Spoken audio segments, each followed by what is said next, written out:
Bonjour à tous, vous écoutez l'émission Conte Rebours, présentée par Derespan pour Radio Taïwan International.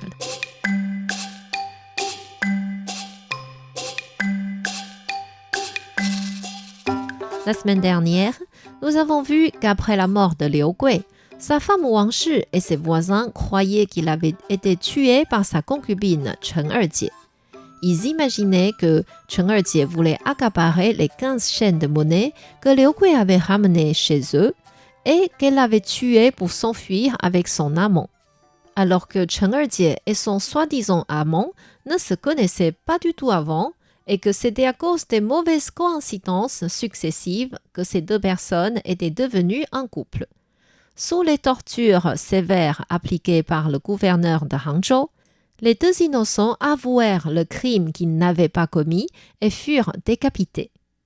Liu Gui habitait avec sa femme Wang Shi et sa concubine Chen Erjie. Maintenant, 2 personnes sur 3 étaient mortes. Il ne restait plus que Wang Shi toute seule. Son père ne voulait pas qu'elle soit seule pour tout le reste de sa vie et lui proposa de se remarier. À quoi Wang Shi répondit: « Ce n'est pas un sujet à prendre à la légère étant la précipitation. Sinon, les gens vont dire que je manque de vertu de chasteté. Je dois rester 3 ans en deuil pour mon mari. Si vous trouvez que c'est trop long, il faut au moins attendre 1 an. » Le temps passait vite. Wang Shi arriva à la fin de la première année de deuil. Le père de Wang Shi savait que cette vie était trop difficile pour sa fille. Il envoya ainsi son servant Lao Wang pour lui dire: « Votre père vous demande de rentrer dès que la cérémonie de l'anniversaire de la mort de votre mari sera achevée, et il souhaite que vous vous remariez tout de suite. » Wang Shi ne donna plus d'objection cette fois-ci. Elle rangea ses affaires, dit adieu à tous les voisins et partit avec Lao Wang. C'était le début d'automne. Les 2 personnes quittèrent la ville et à mi-chemin, il se mit soudainement à pleuvoir. Comme il n'y avait aucune maison alentour, Wang Shi et Lao Wang entrèrent dans les bois non loin en espérant trouver un abri. Or, ils ignoraient que ces bois étaient justement la cachette des bandits. Dès qu'ils arrivent dans ces bois, un homme sortit en sautant et leur coupa la route.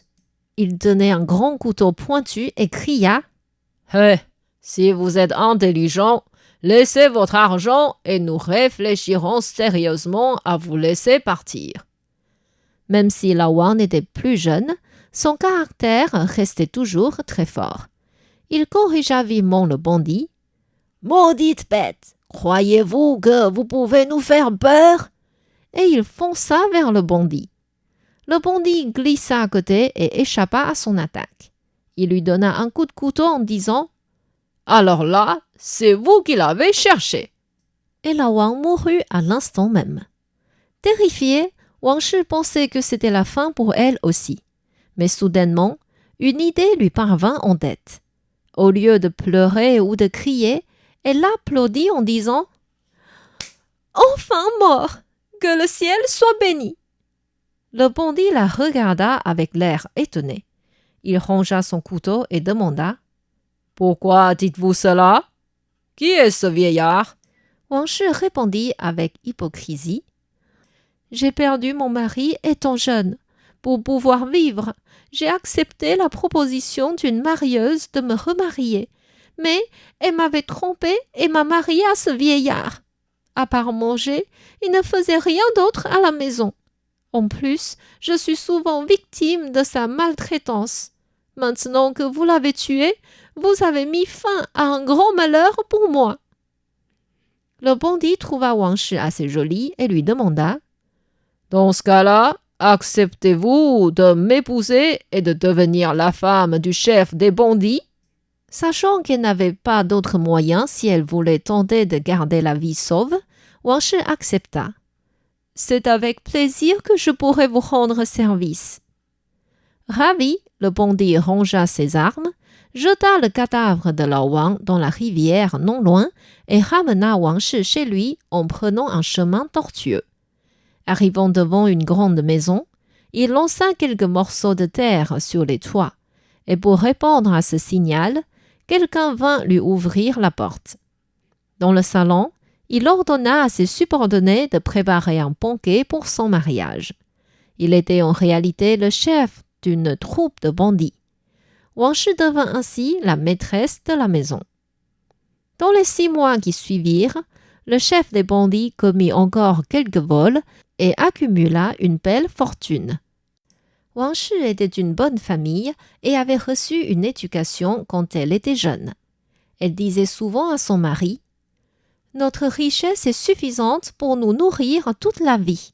Si tu continues à faire des vols, tu te ferais inévitablement prendre un jour. Il vaut mieux arrêter ces agirs de bandits, faire des affaires sérieuses pour pouvoir bien profiter de nos richesses. » Après plusieurs tentatives de persuasion, le chef des bandits finit par accepter l'idée de sa femme. Il envoya ses subordonnés, acheta une maison dans la ville et ouvrit un petit magasin. Quand il avait du temps libre, il allait même au temple bouddhiste observer le jeûne et prier avec les moines. Un jour, il discuta avec sa femme à la maison et en parlant des sujets concernant leur passé, il dit « Ah, même si j'étais un bandit et que j'ai commis plusieurs vols, je savais qu'un jour tout pourrait retomber contre moi. C'est pourquoi je ne voulais pas blesser mes victimes, encore moins ôter leur vie. Mais j'ai quand même tué 2 personnes sans le vouloir. Et 2 autres personnes sont aussi mortes indirectement à cause de moi. Chaque fois que j'y pense, je me sens bien coupable. Je n'ai jamais dit cela à personne. Penses-tu que je dois demander aux moines de faire des cérémonies pour apaiser leur âme? Qui sont les 2 personnes que tu as tuées?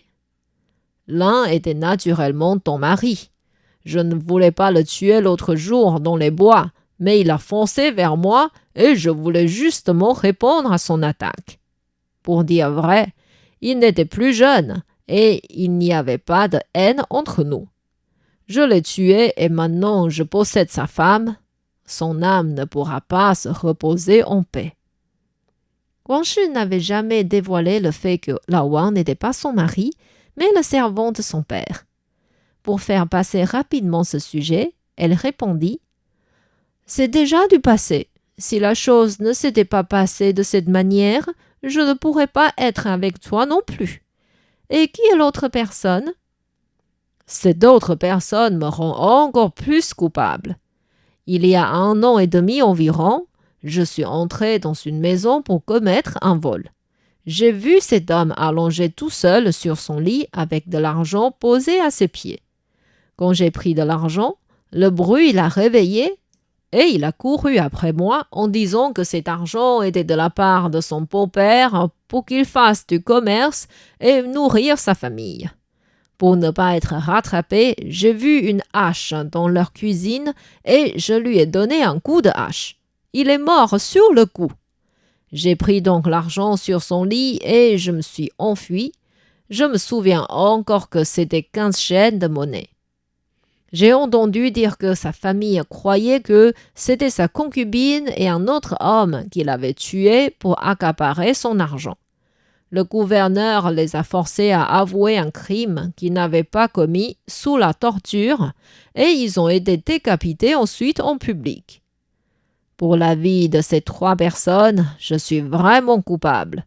C'est pourquoi je pense qu'il faut organiser des cérémonies pour eux. » C'est seulement maintenant que Wang Shi apprenait la réalité. Elle se dit « Mince, c'est lui le meurtrier de mon mari. Et c'était moi qui avais accusé Chen Erjie et le jeune homme d'avoir planifié ensemble le meurtre. Si ce n'était pas à cause de moi, ils ne seraient peut-être pas morts. Mon péché est si grand, leurs âmes m'en voudront à l'enfer. » Même si elle raisonnait avec de multiples émotions, elle montra un air comme si de rien n'était et changea vite de sujet. Le lendemain matin, Wang Shi profita d'un moment où son 2e mari n'était pas à la maison pour porter plainte devant le gouverneur. Celui-ci venait d'arriver dans la ville de Hangzhou il y avait 6 mois. Wang Shi pleura devant lui en expliquant comment son premier mari avait été tué, comment 2 autres personnes étaient mortes, accusées à tort, comment pour préserver sa vie, elle devait se marier avec un bandit et comment ce bandit lui avait dévoilé la vérité. Le gouverneur envoya immédiatement des officiers pour saisir le bandit.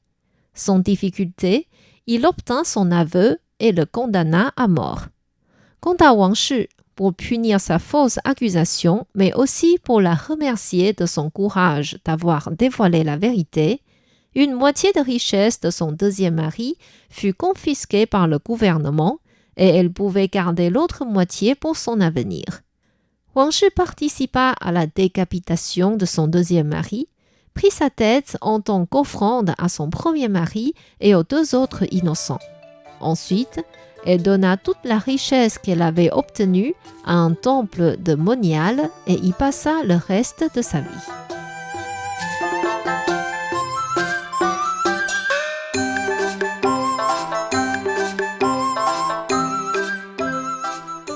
C'était Conte à rebours présenté par Thérèse Pan sur les ondes de RTI.